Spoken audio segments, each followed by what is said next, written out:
রাজাকারদের ফাঁসির পাশাপাশি জামাতকে নিষিদ্ধ করার দাবি উঠেছিল এই প্রজন্ম চত্বর থেকে। আর এই আন্দোলনের এক মাসের মাথায় বাংলাদেশ সরকার ইঙ্গিত দিল জামাতকে নিষিদ্ধ করার ব্যাপারে তারা গুরুত্ব দিয়ে ভাবনা চিন্তা করছে। 1971-এ বাংলাদেশে শুরু হয় মুক্তিযুদ্ধের আন্দোলন।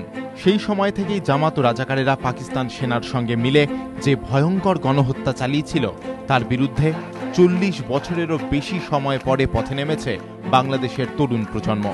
যে সমস্ত রাজাকার ও জামাত নেতা সেই গণহত্যায় নেতৃত্ব দিয়েছিলেন তাদের ফাঁসির দাবিতে গত 5ই ফেব্রুয়ারি থেকে উত্তাল বাংলাদেশ। আন্দোলনের প্রায় এক মাসের মাথায় বাংলাদেশ সরকার এবার জামাতের বিরুদ্ধে কড়া ব্যবস্থা নেওয়ার স্পষ্ট ইঙ্গিত দিল।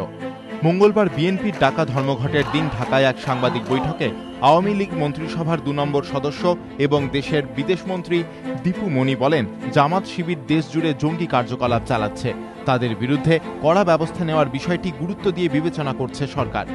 Well, there has been a demand from the Prajanmo Chapter, and it is now everywhere, that they be banned, that Jamaat be banned.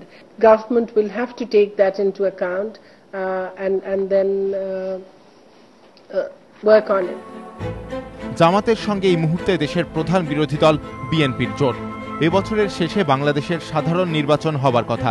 গত 2008-এর নির্বাচনের আগে আওয়ামী লীগের ইস্তাহার ছিল 71-এর যুদ্ধাপরাধীদের বিচার হবে, আর বাংলাদেশ যখন আরেকটা নির্বাচনের মুখে দাঁড়িয়ে সেই সময়েই এই রাজাকারদের বিচার প্রক্রিয়া শুরু হওয়ার পরে তার বিরোধিতায় ধ্বংসাত্মক আন্দোলনের পথে নেমেছে মৌলবাদী জামাত গোষ্ঠী।